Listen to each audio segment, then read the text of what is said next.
কেউ কেউ অভিযোগ করেন যে নির্বাচন হলেই বিএনপি ক্ষমতায় যাবে, সেই জন্য বিএনপি তাড়াতাড়ি নির্বাচন চায়। দেশের সবচেয়ে জনপ্রিয় রাজনৈতিক দল হিসাবে অবশ্যই বিএনপির রাষ্ট্র পরিচালনার দায়িত্ব পাওয়ার সম্ভাবনা আছে, উজ্জ্বল সম্ভাবনা আছে। কিন্তু সেই কারণে আমরা নির্বাচন চাই নাই। আমরা দীর্ঘ 16 বছর ধরে আমরা স্বৈরাচারী সরকার, যেটা পরবর্তীতে ফ্যাসিবাদী সরকারে পরিণত হয়েছিল, সেই সরকারের পতন চেয়েছি, দেশে গণতন্ত্র পুনঃপ্রতিষ্ঠা চেয়েছি। আমরা যে এক দফা দাবির আন্দোলন করছিলাম সেটা ছিল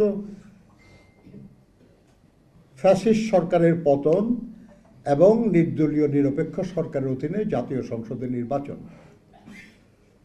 2024 সালের জুলাই আগস্টের গণঅভ্যুত্থানের মাধ্যমে আমরা ফ্যাসিস্ট সরকারকে বিদায় করতে পেরেছি, কিন্তু দেশে গণতন্ত্র পুনঃপ্রতিষ্ঠা হয় নাই। গণতন্ত্র পুনঃপ্রতিষ্ঠা শুধুই একটা অবাধ সুষ্ঠু নির্বাচনের মাধ্যমে, জনগণের ভোটের মাধ্যমে, জনগণের সমর্থনের দ্বারা পুনঃপ্রতিষ্ঠা হতে পারে। সেই কারণেই আমরা বারবার নির্বাচনের কথা বলেছি। বিএনপির ইতিহাস তো এটাই। আমরা একদলীয় বাকশাল শাসনের অবসান করে বহুদলীয় গণতন্ত্র ফিরে পেয়েছি বিএনপির প্রতিষ্ঠাতা শহীদ রাষ্ট্রপতি জিয়াউর রহমানের হাত ধরে।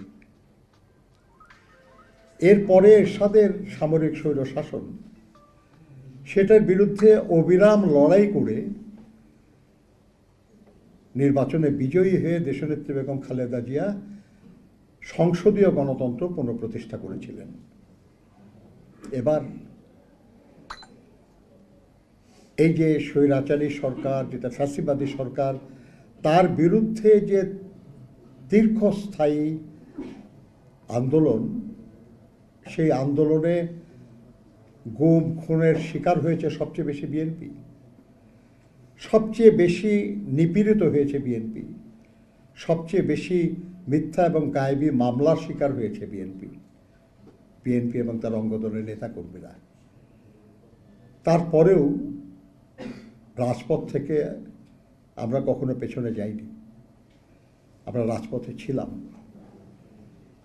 এবং 24-এর ছাত্র শ্রমিক গণঅভ্যুত্থান, সেই অভ্যুত্থানে